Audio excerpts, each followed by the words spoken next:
cops knew who I was. I left prints everywhere, and they covered it up and let me kill the rest of those guys to turn me into a serial killer. I sentence you to death for the murder of Charles Humphreys. Hey, your wife and kids get I sentence you to death for the murder of David Spears. You sabotaged my ass society. A raped woman got executed and was used for books and movies and shit. Ladder climbs, re-election, everything else. You're an inhumane bunch of f***ing living bastards and bitches, and you're gonna get your asses nuked in the end. On the highways of Florida in the late 1980s, truckers and travelers whispered warnings of a mysterious woman funning rides. She wasn't just another drifter. She was something far darker. Aileen Wuornos, one of the few female serial killers in American history. A woman whose story became a twisted cocktail of abuse, survival, murder, and madness. She claimed she killed in self-defense, but juries, judges, and the world saw her as something else entirely. A predator who gunned down her victims, one by one. Wuornos was born in 1956, and from the very beginning, her life was drenched in tragedy. Her father was a convicted sex offender who hanged himself in prison. Her mother abandoned her before she even turned 5. By age 11, Aileen was trading sexual favors at school for cigarettes and food. By 14, she was pregnant after being raped by her grandfather's friend. The baby was put up for adoption. She was thrown out of the house, left to survive on her own in the woods of Michigan, living in abandoned cars and hustling for scraps. That broken childhood forged a woman who trusted no one and learned to weaponize her body. By her 20s, she drifted to Florida, supporting herself as a sex worker. She would stand by the side of highways, offering rides and companionship to men. Most saw her as just another prostitute. None suspected that she was on the path to becoming one of America's most notorious serial killers. Between 1989 and 1990, Aileen Wuornos murdered at least 7 men. Her method was simple but brutal. She would lure them under the guise of sex, then pull out a gun and shoot them point blank. She robbed them, stole their cars, and disappeared into the sprawl of Florida's highways. Each body was found dumped in remote areas, shot multiple times, stripped of valuables, left to rot under the blistering sun. When police finally connected the dots, her explanation was chilling. She didn't deny the killings. Instead, she claimed every one of them had tried to rape her. She insisted she was a victim, not a predator.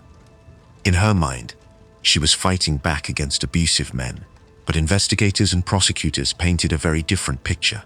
They pointed out the cold efficiency of her crimes, the thefts, the way she repeated the same pattern again and again. To them, it wasn't self-defense, it was calculated murder. What made Wuornos unforgettable wasn't just the killers, but her behavior in court.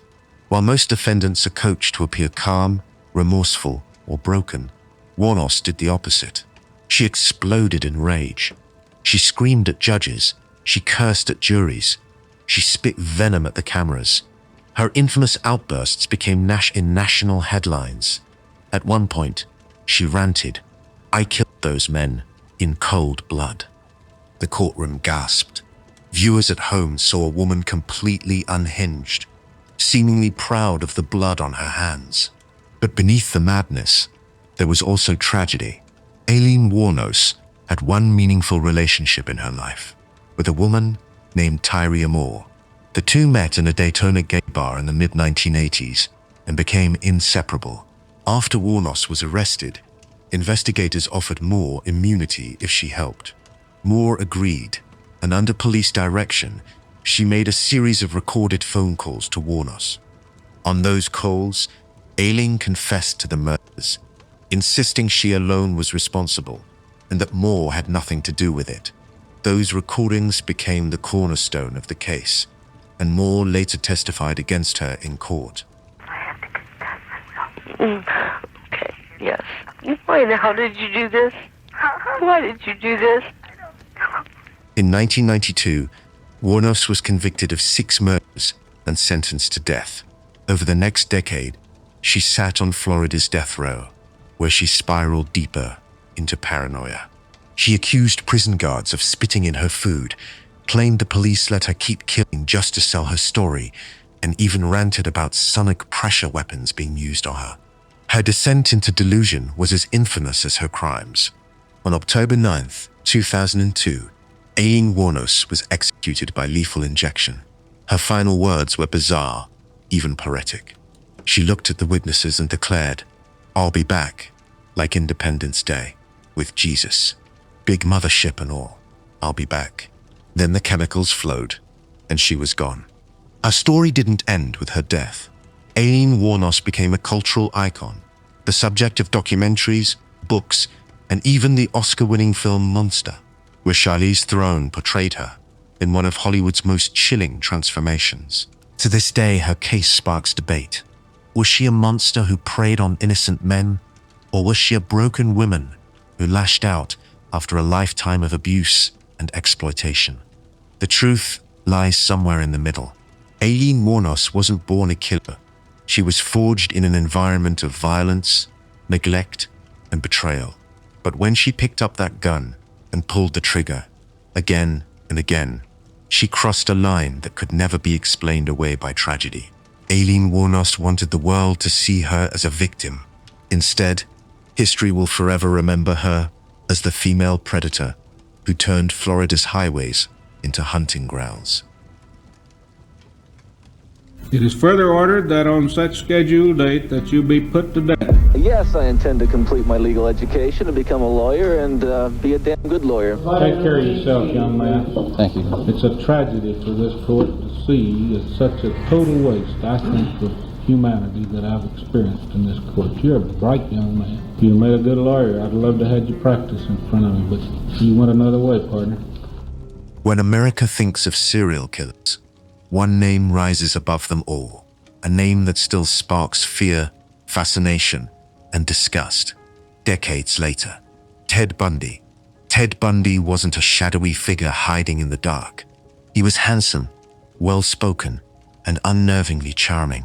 He worked in politics, studied law, and even volunteered at a crisis hotline, answering calls from desperate people in need. But behind the smile was a sadistic predator who used charm as bait and violence as his true language. Bundy's killing spree stretched through the 1970s, leaving a trail of blood across at least 7 states. Officially, he confessed to 30 murders, but investigators believe the real number may have been higher, perhaps closer to 100. His victims were almost always young women, often college students. Bundy's signature trick was disarmingly simple. He would wear a fake cast or limp with crutches, pretending to be injured. Then he'd ask for help carrying books, loading items into his car, or walking to safety. Once the woman agreed to help, Bundy would strike, knocking her unconscious with a crowbar or pipe, before binding her, driving her to a secluded area, and unleashing the full brutality of his sadism. But it wasn't just the abductions. Bundy's crimes carried a layer of horror that still shocks the world today. He sexually assaulted his victims before and after death. He returned to crime scenes days later to perform acts of necrophilia with the decomposing bodies. In some cases, he decapitated his victims and kept their skulls as souvenirs. This wasn't just murder.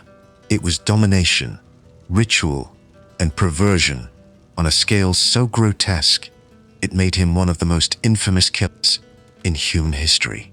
Bundy didn't just kill at random, he hunted.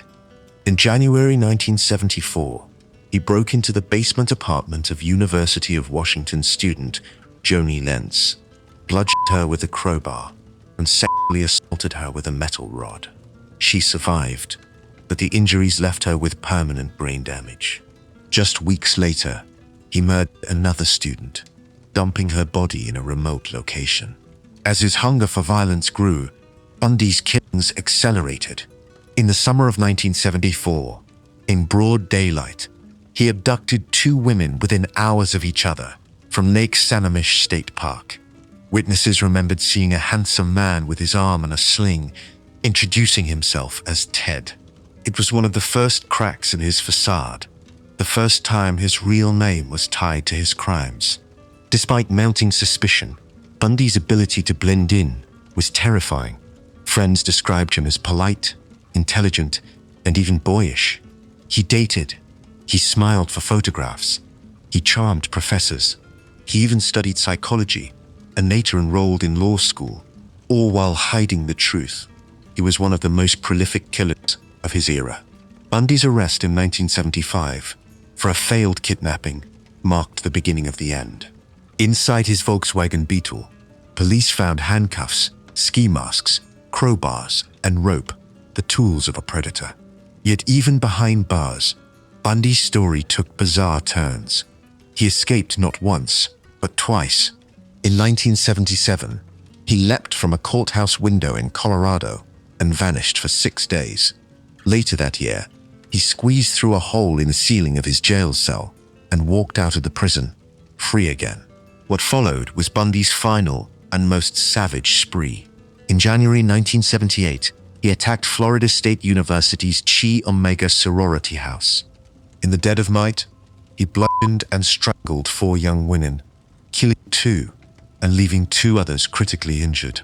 Just weeks later, he abducted and murdered 12-year-old Kimberly Leach, a crime so heinous, it sealed his fate in the courtroom.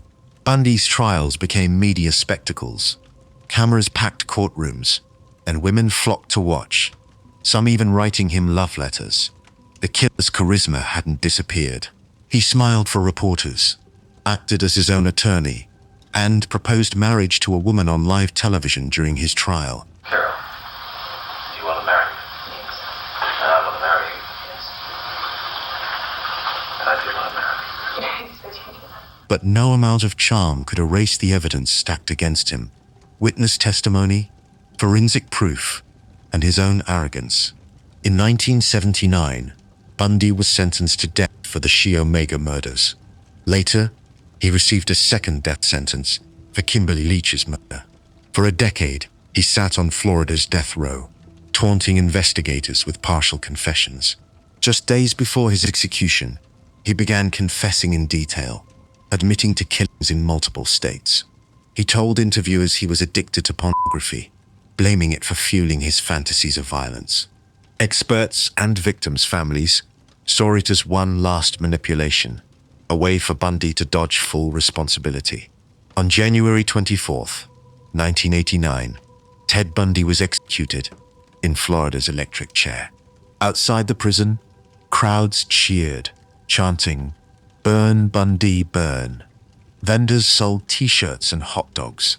For many, it was a grotesque but fitting end to a man who had inflicted unimaginable pain. Was he born evil?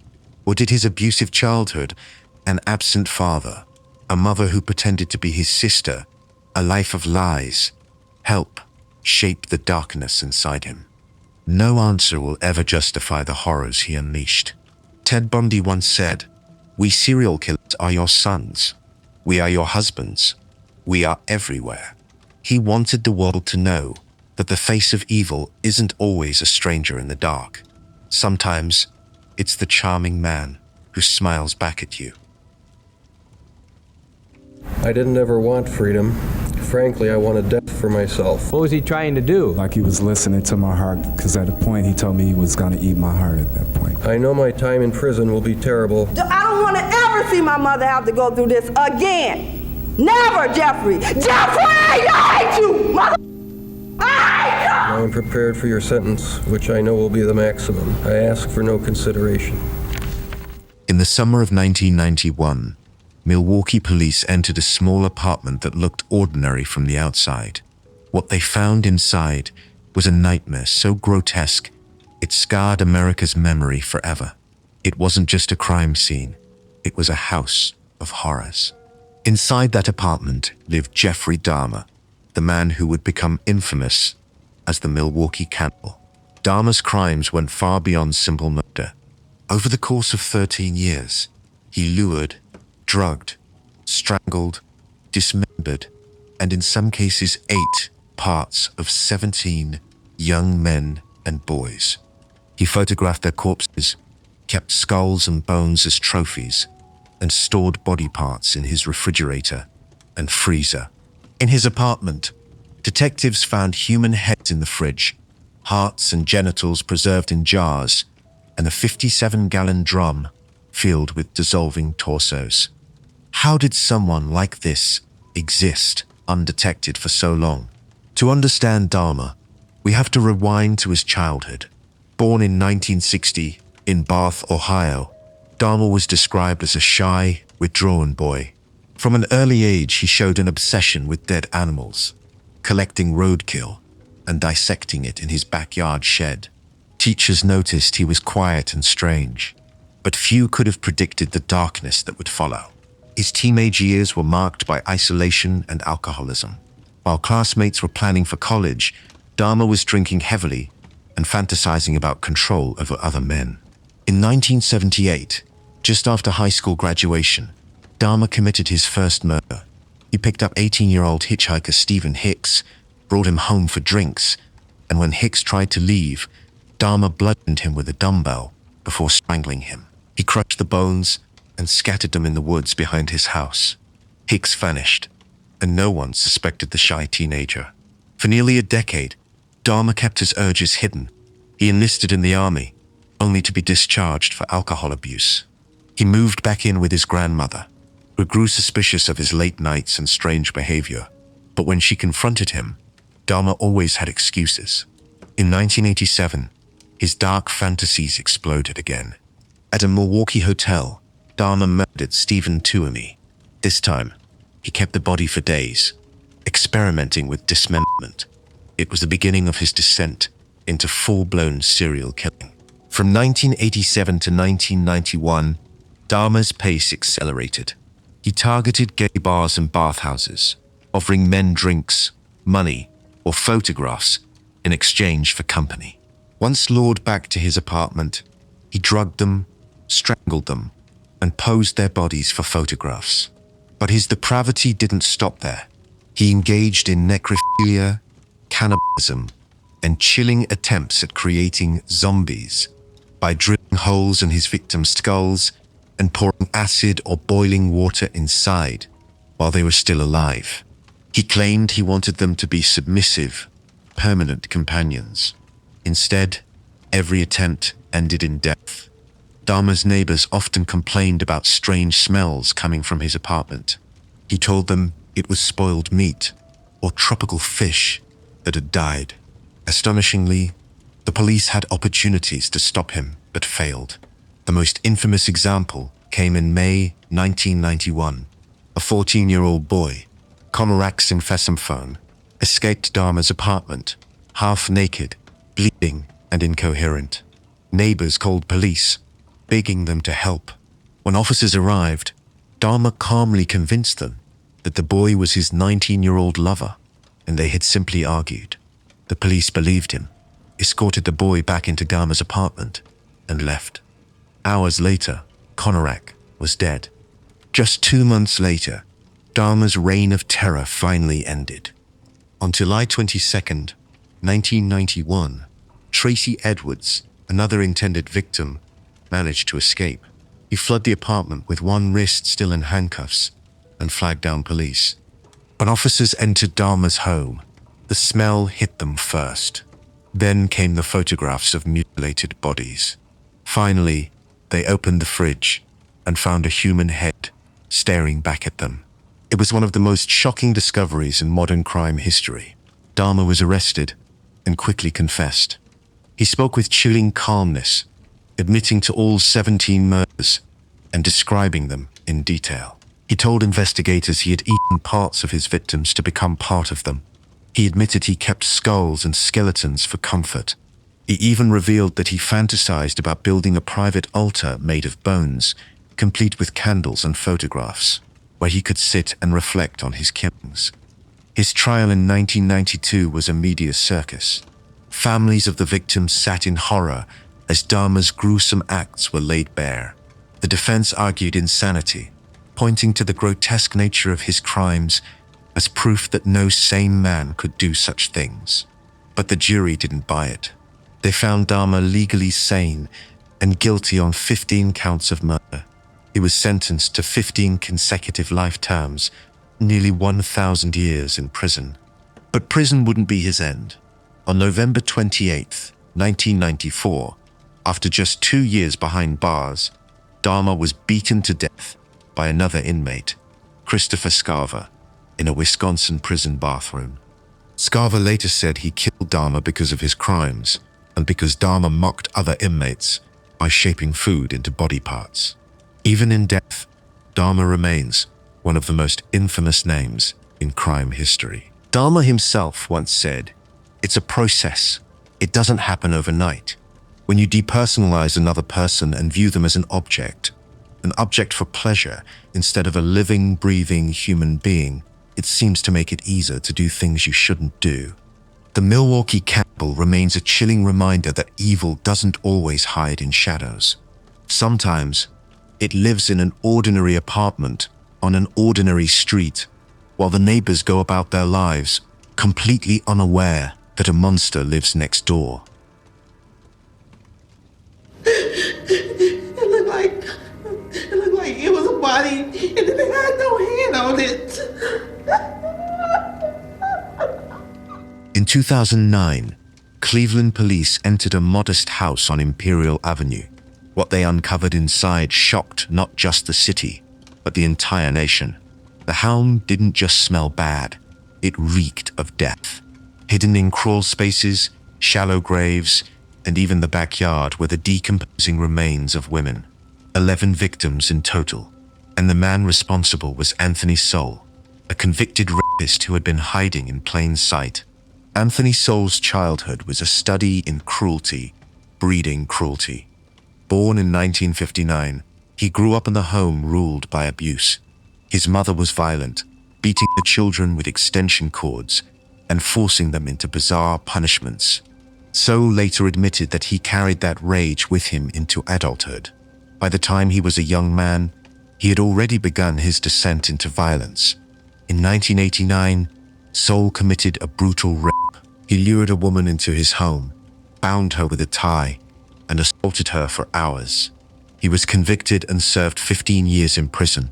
That conviction should have been enough to mark him as a danger forever. But in 2005, he was released back into society. He moved into his stepmother's house on Imperial Avenue. That house would become his killing ground. Neighbors noticed strange things almost immediately. The smell. At first, people thought it was rotten meat from a nearby sausage factory. Others assumed it was sewer problems. The odor was so overwhelming that local residents filed complaints, but city officials shrugged it off. What no one realized was that the stench was coming from Sowell's victims, decomposing inside the walls and basement. Sowell's method was horrifyingly consistent. He targeted women who were vulnerable, many struggling with addiction or homelessness. He invited them into his home, offering food, alcohol, or a place to sleep. Once inside, he turned predator. He strangled them, sometimes with a cord, sometimes with his bare hands. Then, he hid their bodies throughout the property. Some he buried in shallow graves in the backyard. Others he left in crawl spaces or covered with blankets in upstairs rooms. For years, the house of horror stood just a few feet from families going about their daily lives. The victims disappeared one by one. Their families filed missing persons reports, but many went unnoticed by authorities. Because the women were poor, black, and struggling with addiction, their disappearances weren't treated with urgency. That indifference allowed Sowell to keep killing, his crimes hidden in plain sight. Everything changed in September 2009. A woman named Latundra Billups accused Sowell of luring her into his house, attempting to strangle her and raping her. She escaped and went straight to the police. With her report, officers obtained a search warrant. On October 29th, they entered the Imperial Avenue home. What they found was a nightmare. The smell of rotting flesh was overpowering. Investigators first found remains in the basement and the backyard. As they searched further, more bodies were uncovered in crawl spaces, and hidden throughout the house. In total, the remains of 11 women were recovered. Some had been dead for years. Their names included women like Crystal Dozier, Tonya Carmichael, and Talacia Fortson. Lives cut short, their stories erased until investigators pieced them together. The house itself was grotesque. Flies swarmed through the rooms. Stains in bodily fluids marked the floors. Some bodies were so badly decomposed that identification took months. Forensic experts had to rely on DNA and dental records to give the victims their names back. When Sowell was arrested, his reaction was chilling. He showed no remorse. He claimed he didn't remember killing so many women. He suggested that drugs and alcohol clouded his memory. But prosecutors painted a different picture. This wasn't about blackout violence. It was cold, methodical murder. Sowell lowered his victims, controlled them, and disposed of them like garbage. The trial in 2011 was one of the most disturbing in Ohio's history. Family members of the victims filled the courtroom, clutching photographs of their lost daughters, sisters, and mothers. Prosecutors presented gruesome evidence, photographs of the remains, testimony from survivors who had barely escaped, and details of the horrid smell that had plagued the neighborhood for years. The defense argued that Sowell had brain damage from a childhood head injury and years of alcohol abuse. They pleaded for mercy, suggesting life in prison instead of death, but the jury wasn't swayed. After weeks of testimony, they convicted Anthony Sowell on 82 charges, including aggravated murder, kidnapping, and rape. The jury recommended the death penalty. On August 12, 2011, Sowell was formally sentenced to die. He was sent to death row at the Chillicothe Correctional Institution. There, he remained for a decade. In February 2021, before his execution date arrived, Anthony Sowell died of a terminal illness. He never faced the needle, but he spent his final years confined in a cell, a shell of the predator he once was. The story of Anthony Sowell raises brutal questions. How did the system fail for so long? Neighbors complained for years about the smell. Families begged police to search for missing women. Yet because the victims came from marginalized communities, their lives were treated as disposable. Sowell took advantage of that indifference, confident that no one would look too closely. One of the most haunting aspects of the case is the house itself. After the investigation, the city demolished it in 2011. For residents of Cleveland, it wasn't just a house, it was a wound on the community, a reminder of how horror can hide behind ordinary walls. Today, the lot where it once stood is empty, but its memory is a scar that will never fully fade. She fighting for her life, and I'm fighting for my pleasure. When most people think of America's most infamous killers, names like Bundy and Dahmer come to mind. But in 2018, the FBI made a chilling announcement. The deadliest serial killer in US history was not a household name at all. His name was Samuel Little, and for decades, he hunted in the shadows, leaving a staggering body count behind him. Authorities confirmed Little was responsible for at least 93 murders, nearly all women.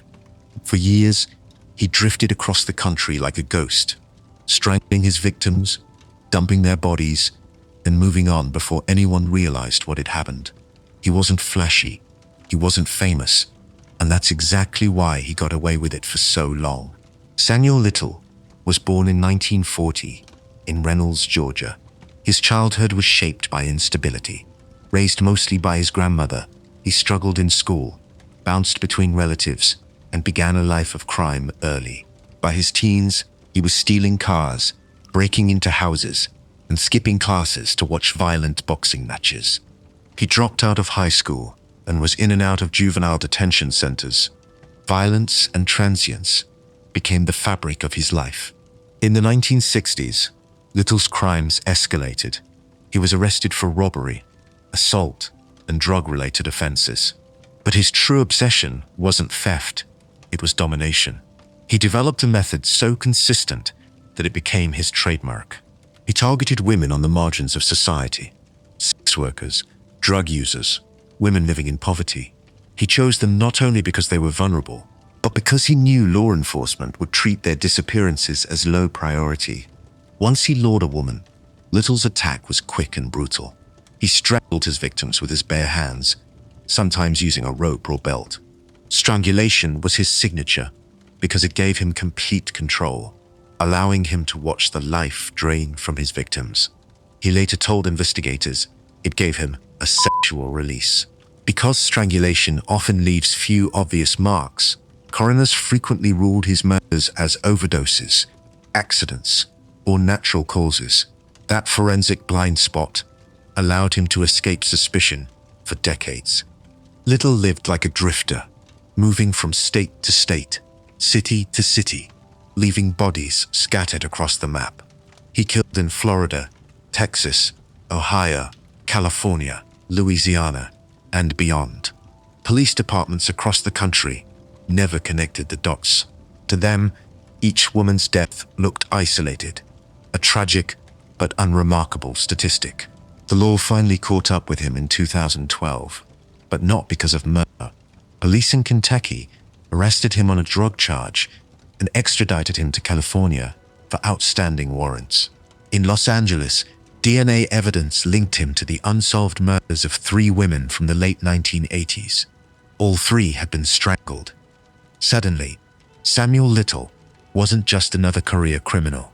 He was facing murder charges.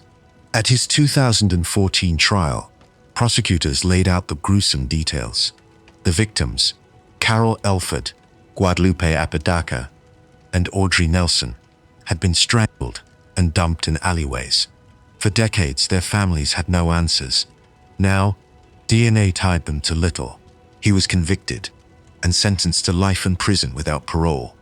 For most killers, that would be the end of a story. But for Samuel Little, prison was just the beginning of the revelations. In 2018, Texas Rangers James Holland visited Little in prison, hoping to extract more confessions. What he uncovered was staggering. Little began to talk, slowly at first, then in torrents of detail. He admitted to dozens of murders across the country, describing the women, the cities, the circumstances. He wasn't guessing or bluffing. His memory was photographic. Little even sketched his victims from memory, producing haunting portraits of women long forgotten by police files. Investigators compared his drawings with cold cases and found match after match. The FBI launched a nationwide effort to verify his confessions. Over time, they confirmed at least 60 of the murders, with Little suspected in more than 30 others. That made him the most prolific serial killer in American history. The scope of his crimes is almost impossible to fathom. For over 4 decades, Samuel Little preyed on women in at least 19 states. Many of his victims remain unidentified, their stories erased by time and indifference. He was the ultimate predator, hidden in plain sight, killing quietly and moving on. What made Little especially terrifying was his lack of remorse. In interviews, he chuckled as he described the killings, recalling how some victims fought back, how their eyes looked in their final moments. He referred to the murders as if they were personal trophies. One investigator later said, "It was like talking to pure evil, but wrapped in the body of an old man." Samuel Little died in December 2020 at the age of 80, serving his life sentences in a California prison. He never faced trial for most of his crimes. The FBI's acknowledgement of Little as America's most prolific killer forces us to confront a painful truth. Many of his victims were ignored because of who they were. They were poor, addicted, or involved in sex work. Society looked away, and Samuel Little exploited that indifference. Today, the FBI still maintains a website featuring his drawings, urging the public to help identify more of his victims. Each portrait is a reminder that behind the statistics were real women with names, families, and lives. Women who vanished into the night and whose deaths were written off until Little decided to boast about them. Stupid, clumsy, slow, sloppy, weak, dirty. If you hadn't attacked them in their sleep, in the middle of the night, like a pedophile, Kaylee would have kicked your ass. You're evil. There's no place for you in heaven. You are gonna suffer, man. I'm shaking because I want to reach out to you, but I hope you feel my energy, okay? Go to hell. In November 2022, America woke up to one of the most chilling crime stories in recent memory. 4 college students, Ethan Chapin, Madison Mogen, Xana Kernadol, and Kaylee Gonçalves, were found brutally stabbed to death inside their off-campus house in Moscow, Idaho. The murders shocked the nation, not just because of their brutality, but because of where they happened. A quiet college town, the kind of place people thought was safe. For months, the case consumed headlines, social media, and late-night speculation. And at the center of it all was an unlikely suspect, Bryan Kohberger, a criminology PhD student who studied the psychology of killers while allegedly becoming one himself. The attack happened in the early hours of November 13th, 2022. Investigators believe Kohberger crept into the house wearing all black, armed with a large knife. He moved room to room, killing with surgical precision. The coroner described the scene as one of the most gruesome she had ever witnessed. The students had been attacked while they slept or tried to fight back, leaving behind signs of a chaotic struggle. 2 roommates survived, one of whom saw a masked man walking out of the house that night. For weeks, the murders terrified the community. Students fled campus, afraid the killer might strike again. Police released little information, fueling online theories that ranged from drug deals to targeted revenge. The case dominated true crime podcasts, TikTok breakdowns, and cable news panels. Everyone wanted to know who could commit such a brutal act and why. The answer came 6 weeks later, on December 30th, 2022. Police arrested 28-year-old Bryan Kohberger at his parents' home in Pennsylvania. The suspect wasn't a drifter or an outsider. He was a criminology student at Washington State University, just a short drive across the border from Moscow, Idaho. He had studied criminal behavior, profiling, and forensic psychology. Ironically, the very tools that investigators used to catch him. The evidence against him was damning. Detectives found his DNA on a knife sheath left on one of the victim's beds. Surveillance cameras captured his white hind eye, circling the neighborhood on the night of the murders.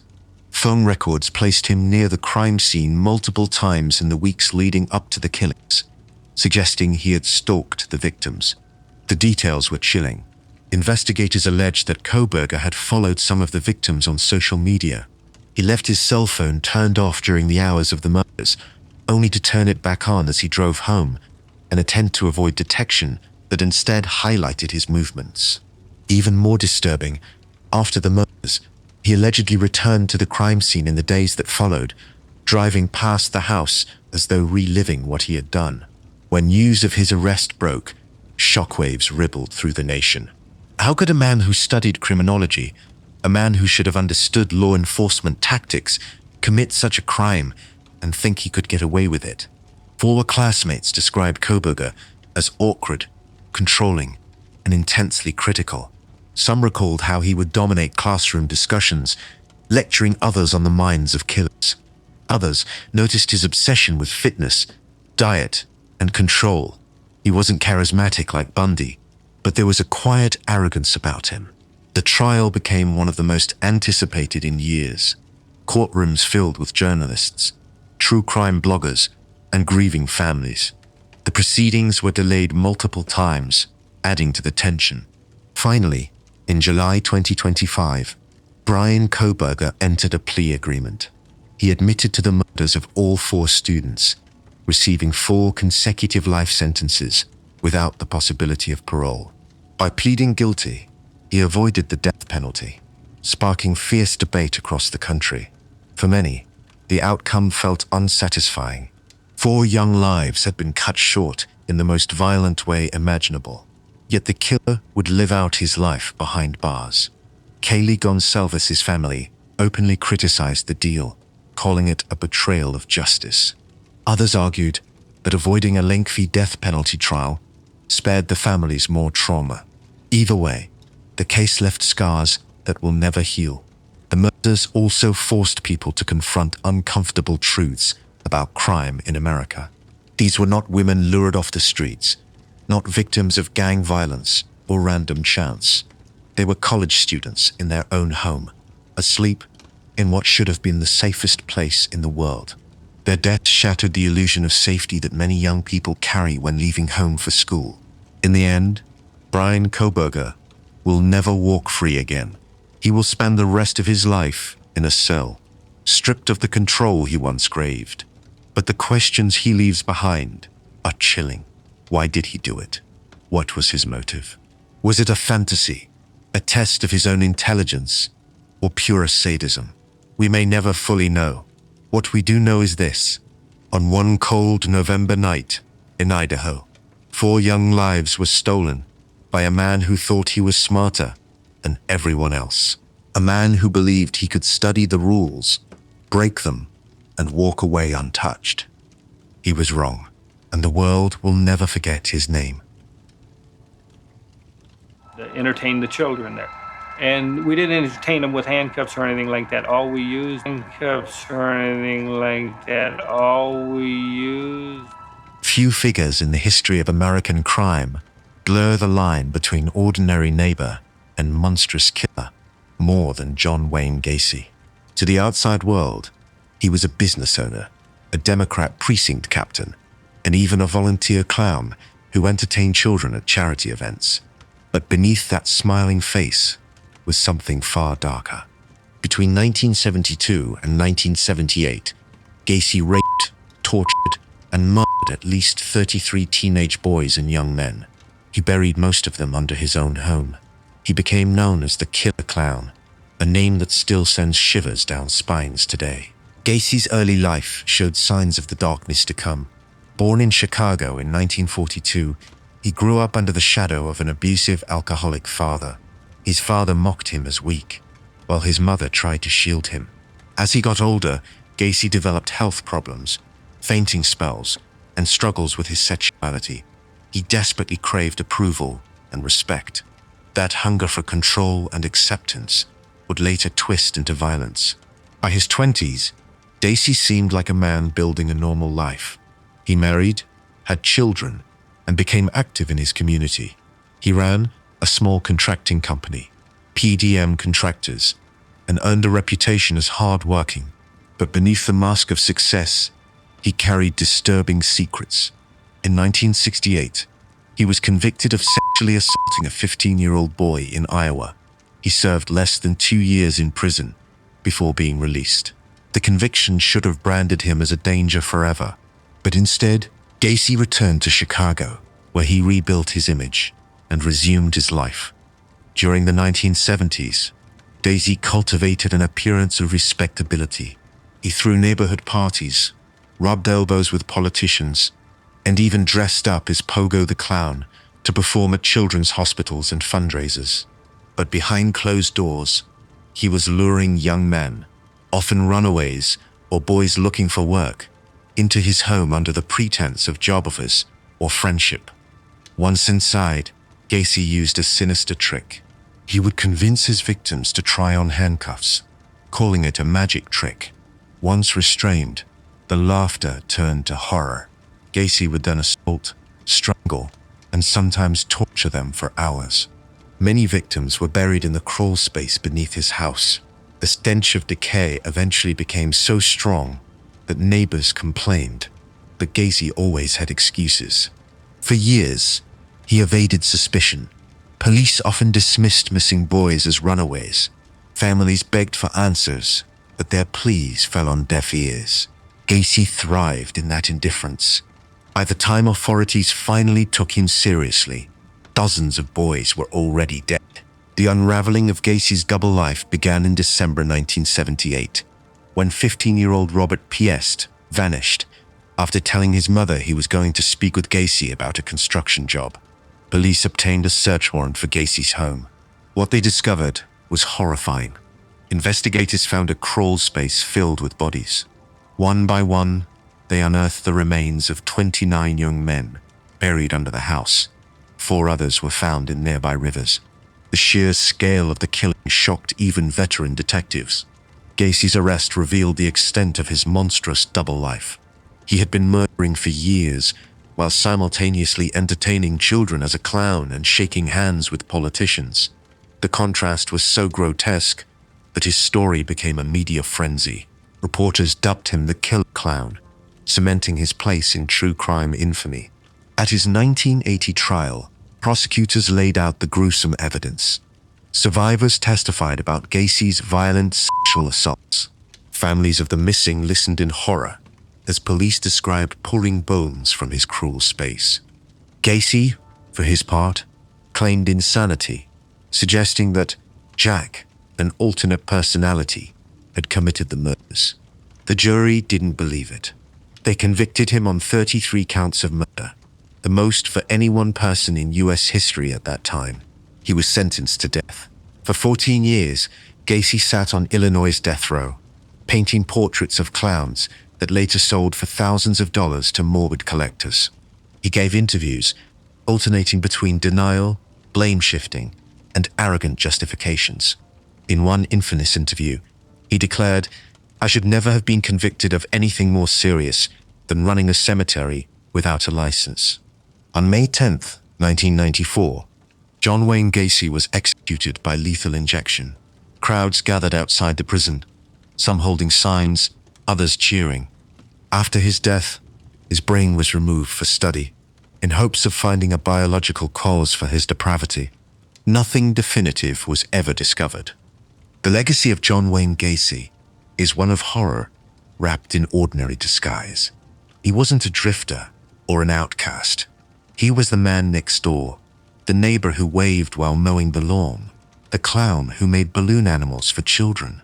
Today, the lot where Gacy's house once stood is empty. The crawl space that held dozens of bodies is gone, replaced by grass and silence. But the memory lingers. Every time people hear about a friendly face hiding a monstrous secret, Gacy's shadow looms in the background. I think most humans have in them the capacity to commit murder. It is not because... No, we don't, Richard. They choose not to, not because they are morally superior, as they so commonly claim, but because they are imprisoned in a web of responsibilities, commitments, beliefs, and sentiments, and that would render murder an absurd gamble or ridiculous self-destruction. In the mid-1980s, California was gripped by terror. Doors were locked, windows nailed shut, and people slept with lights on, terrified of the man prowling their neighborhoods at night.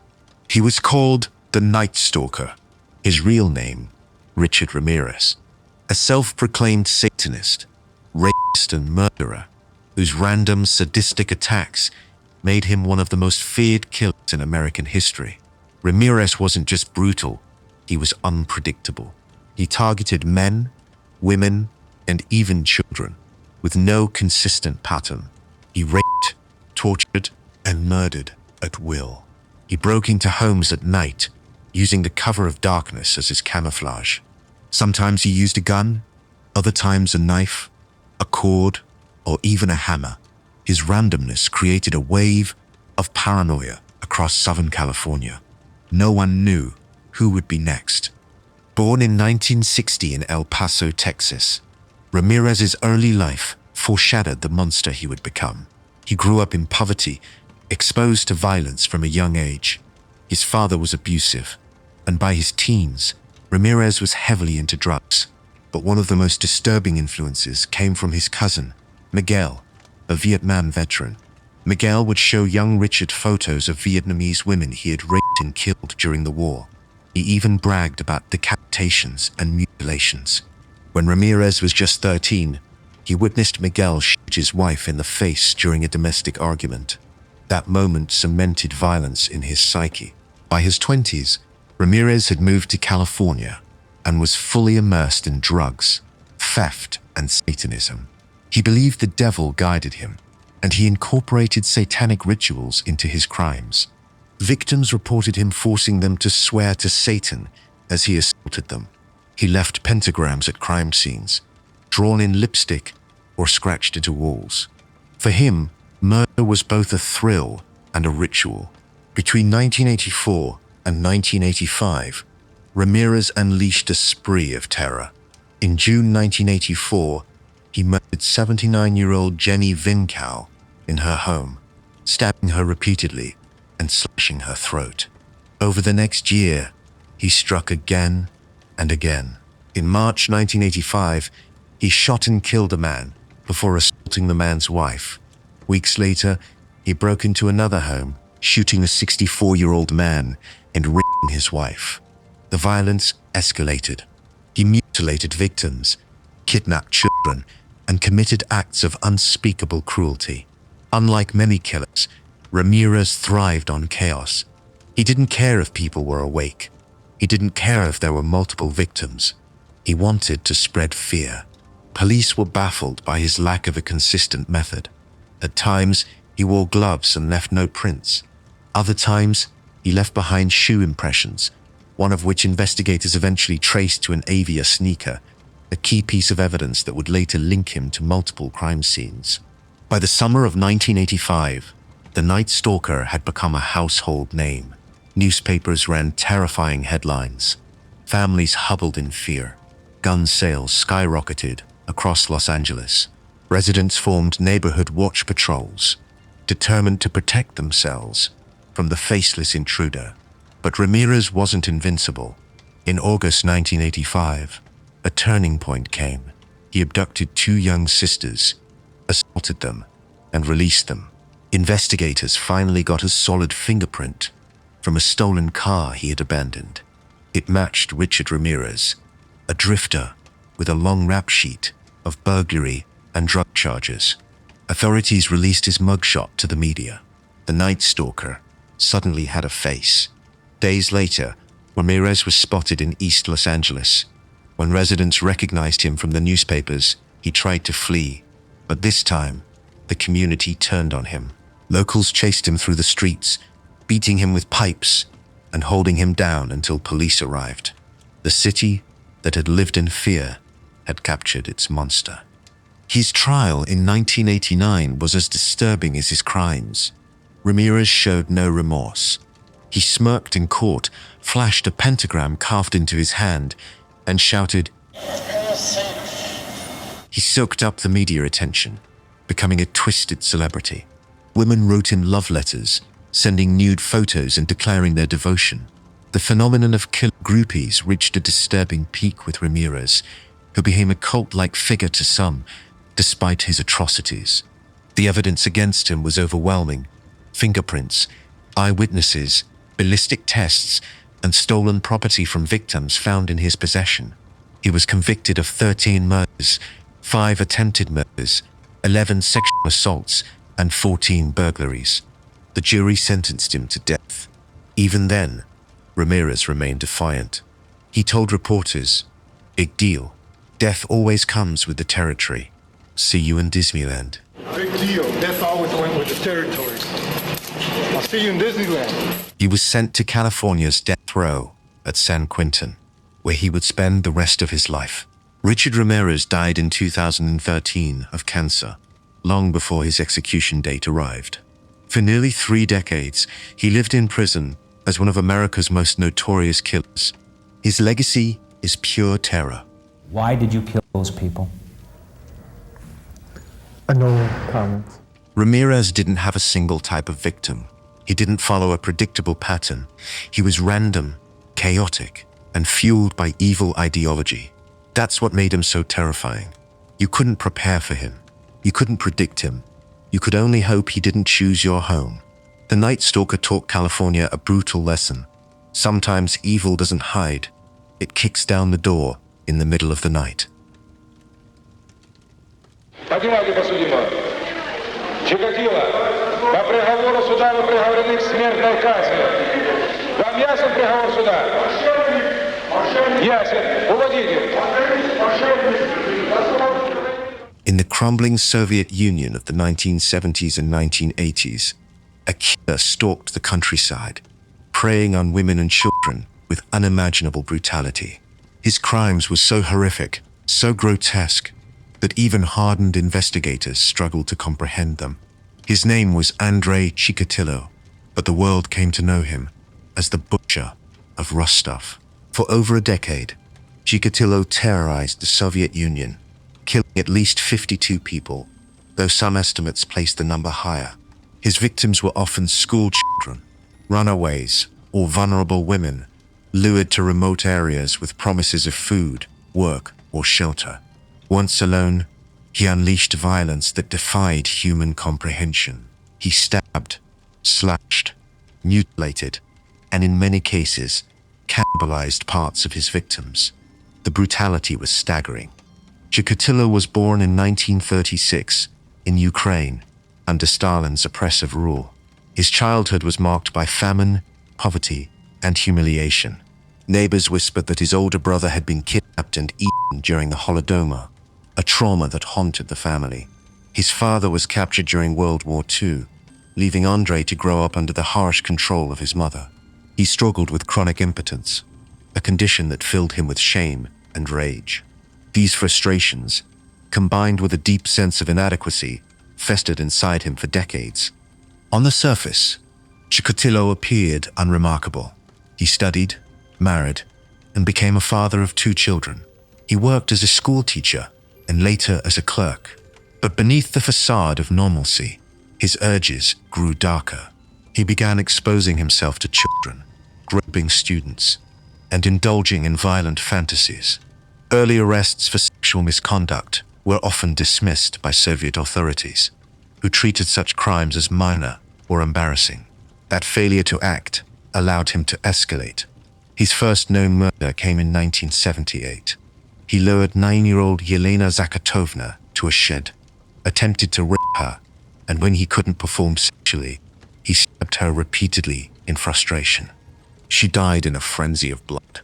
To cover up the crime, he threw her body into a river. Another man was wrongfully convicted and executed for the crime, allowing Chikatillo to continue killing unchecked. Throughout the 1980s, the body count rose. Victims ranged from young boys to teenage girls to grown women. He would lure them near bus or train stations, promising food or assistance. Once secluded, he stabbed them dozens of times, often targeting the eyes, chest, and abdomen. Many were found with mutilations so severe they were unrecognizable. In some cases, organs were removed. Investigators later said it looked less like murder and more like butchery. The Soviet system made catching him even harder. The government was reluctant to admit a serial killer was on the loose, fearing it would expose weakness and panic the public. Investigators were pressured to close cases quickly, sometimes charging innocent men to maintain the illusion of order. Meanwhile, Chikatillo kept hunting, confident that the bureaucracy would protect him. By the late 1980s, however, the pattern was undeniable. Bodies were being found across Rostov Oblast, near rail lines and forests. A task force was assembled, led by Detective Mikhail Fetisov. They called the case Forest Strip. For years, they hunted the phantom killer, but without DNA technology and with limited resources, the search dragged on. The breakthrough came in 1990. Undercover officers spotted Chikatillo behaving suspiciously near a train station, approaching young women and children. They detained him and found incriminating evidence: a knife, rope, and stains on his clothing. When they searched his home, they uncovered more: his diaries, filled with notes of his crimes. At first, Chikatillo denied everything, but after days of interrogation, he broke. In chilling detail, he confessed to dozens of murders, describing each attack with unnerving precision. He admitted that the killings gave him sexual satisfaction, explaining that stabbing and mutilating victims compensated for his impotence. His lack of remorse stunned investigators. Chikatillo's 1992 trial became a spectacle. Behind the glass of a reinforced cage, he ranted, shouted, and exposed himself in court. Families of the victims screamed and cursed him as prosecutors described the horrors he inflicted. The press dubbed him the Red Ripper, comparing him to Jack the Ripper. The evidence was overwhelming, Eyewitnesses, confessions, and physical evidence tied him to the crimes. The jury found him guilty of 52 murders. Judge Leonid Akubzanov famously told him, "This monster is not a man. He deserves to be executed." The courtroom erupted in applause. On February 14th, 1994, Andrei Chikatillo was executed by a single gunshot to the back of the head in a Russian prison. There were no tears, no sympathy, only relief that one of the worst killers in history was finally gone. For years, innocent men were arrested and in at least one case executed, while the real killer continued his spree. His story is not only about a monster, it's about how bureaucracy and denial allowed him to flourish. The Butcher of Rostov remains one of the most infamous killers in history. His name is a reminder of what happens when society ignores its most vulnerable and when authorities refuse to confront the truth. O meu pai matou minha mãe por quê? E minha mãe tinha traído ele. Mentira, minha mãe era da questão do Brasil, lá fora os vizinhos recolheram. Mas ele ia matar todo mundo, para matar na cadeia, não foi na rua, eu tava preso já. Eu fiquei 42 anos preso. In Brazil, crime is no stranger to the streets. But in the middle of the chaos, one man stood out, not for protecting people, not for building a life, but for killing.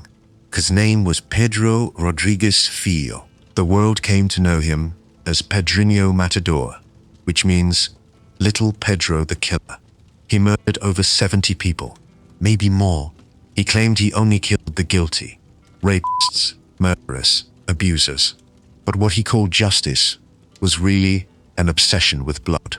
Pedro's story began in horror. Born in 1954, he grew up in a violent home. His father was abusive, his family poor, and his childhood walked by brutality. When Pedro was still in the womb, his father kicked his pregnant mother so hard she suffered a permanent injury. That abuse marked him before he was even born. By the time Pedro was a teenager, his life was already spinning toward violence.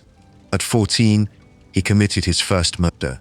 The deputy mayor of his town had fired Pedro's father, accusing him of stealing food from a school kitchen. Pedro believed his father was innocent, so he decided the deputy mayor deserved to die. He stole a shotgun, waited outside City Hall, and shot him in cold blood. Hours later, he tracked down the man he believed had really done the stealing and killed him too. That day, Pedro became a killer, and he never looked back. By 18, he was already known as a dangerous figure. He moved to Sao Paulo, where he fell in love with a woman named Maria Olympia.